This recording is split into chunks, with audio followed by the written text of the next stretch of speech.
So let me talk about this. This is a card where we are pretty much on top of the world, when it comes to our professional life, okay? Getting a lot of positive recognition, getting a lot of work done, getting a lot of clients, or even being thrust into a position of power.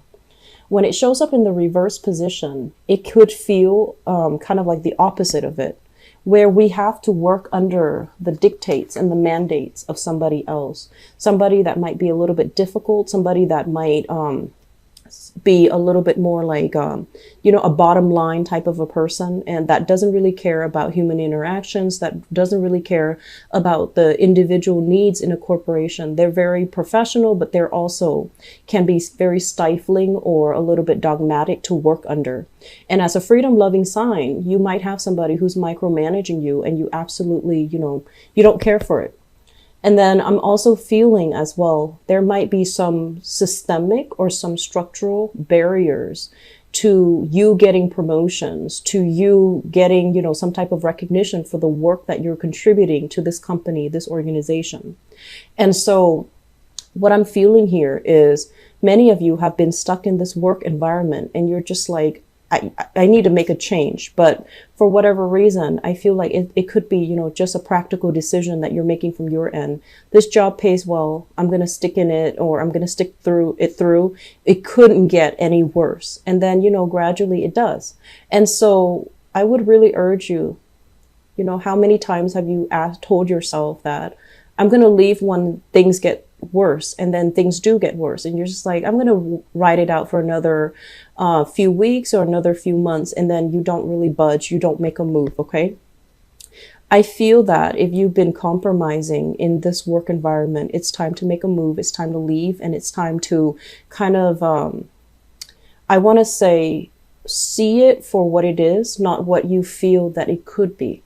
Look at it for what it is, for the reality of it, rather than, through your happy-go-lucky lens where you feel like, I'm going to ride it out for another few weeks. I'm going to ride it out for another few months. Maybe it's going to get better. While you're doing that, opportunities are slipping you by because I feel like you're being urged. You're kind of like being pulled or urged out of this environment. Okay.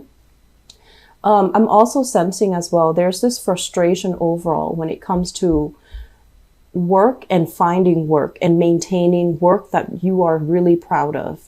So we have here the Three of Swords, and I feel this energy, usually it comes through in a way where you have a lot of skills, a lot of work experience.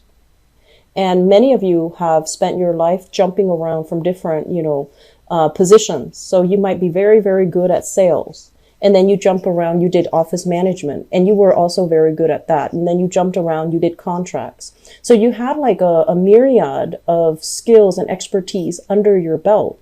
And so because you're jumping around while your peers, while your friends are, stuck in one job, building their resume, building up their skills, and honing down on specific skills, they're able to get ahead because they're kind of locked into a very, I want to say like a linear professional development track.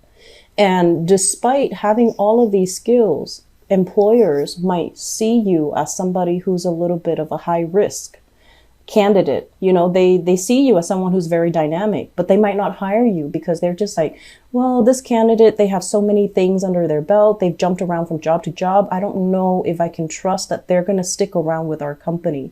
So I feel like that might be one of the obstacles, one of the barriers that you have to somehow overcome when you're looking for work. So if you're ever invited on an interview and then at the end they tell you, is there anything else that you want to ask or anything else that you want to let us know? This is the time to speak up. This is the time to say, I know that based on my resume, I'm not a traditional candidate, but I have all of the wisdom and all of the skills and all the leadership qualities and things like that you definitely should consider. So that's the time where you throw that in, where you kind of explain yourself, where you make yourself a lot more relatable, where you tie in all the disparate job, experiences that you have and how that contributes to the person that you are, full of wisdom, full of power, and someone who is a lot more flexible. Okay. So I feel a lot of frustration here for people when it comes to finance, when it comes to employment, when it comes to like feeling a little bit frustrated. And I almost want to say like you're beating yourself up because you're comparing yourself to other people who might have graduated from the same school, who might have been in the same profession as you, who might have started, you know, at the same time you started. And you're looking at their life right now and you're just like, why am I not able to climb that ladder? Why am I not able to get ahead? Okay. So that's one area where I feel like you want to create a narrative, create a story for yourself so that you can tell others. And I feel that it's going to create a major breakthrough when it comes to job interviews, when it comes to presenting yourself in a manner where you don't have to be apologetic for all the things that you've done. You just need to own up and stand firm and talk about how those experiences strengthen you as a candidate, or how those experiences have strengthened your ability to resolve conflict, to look at the big picture, and to be very, very firm in your beliefs, or to be very, very firm in your position. Okay, so that's going to go a long way. So exude confidence. Don't be apologetic. Exude confidence when you're trying to get that job interview, when you're trying to present yourself like this. Okay. Let me talk about the relationship sector because that is coming out. Many of you are financially tied up with another person, and I feel it is a relationship partner. The relationship doesn't feel to me to be entirely, I want to say positive and right for you. I mentioned before, you have a partner that is draining your financial resources. Okay. So this is the month where you're getting some ideas, you're getting some hints. And I feel like people around you might be kind of, it's almost like you're hearing things, you know, people are not talking to you directly, but you're singling out conversations or snippets of conversations from other people around you. It's not that you're purposely eavesdropping. These pieces of information are divinely guided to enter so that you can figure out what you need to do. I do feel here some of you are financially dependent on a relationship partner, and you've wanted to dissolve that marriage contract for quite some time. And you're not able to do it because you fear the unknown. You fear, this financial instability. If I leave this relationship, I'm going to be dealing with a lot of financial instability. I'm going to be on my own. I'm going to have to, take care of all of these obligations. How am I going to be able to do it? And then I feel like for others of you who might have broken free from this, broke away from this very toxic relationship, you're trying to find yourself. You're trying to find your footing. You're trying to figure out where you stand. The bills are piling up and you're not really sure what to do. And, reach out to people around you, family members, to weather through a rough time. They're going to be understanding. But either way, I do feel that, the extraction needs to happen. You got to break yourself free in order for you to find your footing, in order for you to stand firm, and in order for you to start to rebuild. I feel like the Scorpios, I just did the reading for Scorpios, and both of these cards fell out for Scorpios. And what that denotes to me was they're breaking free. They're at a point where they have broken free recently. And the rebuilding process for them, it might have lasted like 3 years, the past 3 years. And for you guys, many of you are starting to see this and you are going to break free. And the rebuilding process, it doesn't happen overnight. It doesn't just automatically happen. Things don't drop on our lap. We need to be very firm about where we stand first. We need to be alone to really think about what's my next step? What have I done in the past that didn't work? And where do I need to realign myself? Where do I need to leapfrog to so that I can find something else that works? And I'm also sensing as well, this is also a toxic business relationship partner where one party was completely dependent on the other to kind of keep things afloat. And things are just not working out. And I feel like it's on its way out. It's on its way out, moving into your past.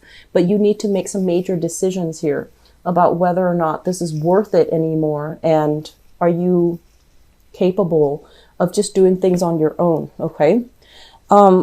There's a big element here of free will. We don't have a lot of major arcana cards, only 3 of them.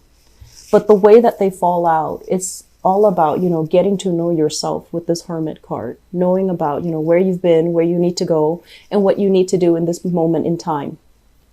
And it's all about your will, exerting your will into your environment so that you can get what you need. Okay. It's not about being pushy, but it's just mainly about taking action and being very decisive about the decisions that you make, and don't waver, don't doubt yourself. And then we also have this as well, breaking free from bondage and allowing yourself to kind of own your life again, re-own your life, or, reinvent your life.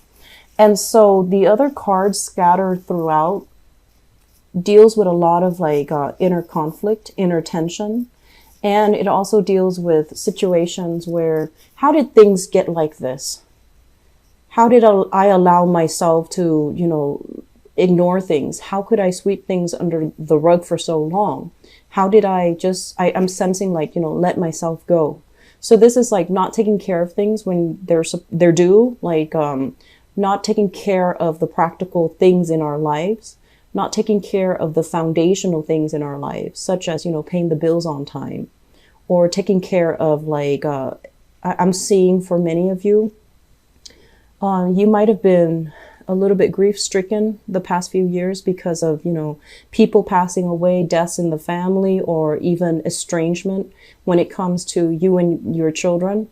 And then the house might have fallen apart and you never, got things repaired in a timely manner. And now that you're kind of waking up from this slumber state, you're just okay, I need to tackle things head on. Where is the money going to come from? How am I going to be able to balance out that budget? How am I going to be able to manage everything? So Sagittarius, I'm not going to lie, the month feels to me to be a little bit challenging.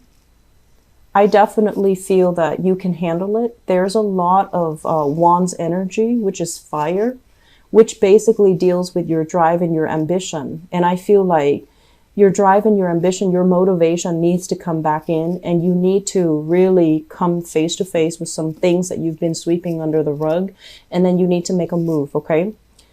Free will is highly indicated for this spread.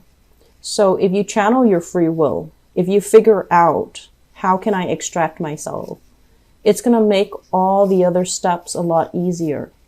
And then I'm also sensing as well, we have you kind of flirting with the idea of self-employment, creating a home-based business, building something from the ground up, or you have already done this and you're waiting for things to come to fruition. And while it's coming to fruition, rather than, injecting it with positivity and just confidence, I feel like you're doubting yourself. Am I good enough? Am I capable? Am I going to be able to do it? Am I going to get clients?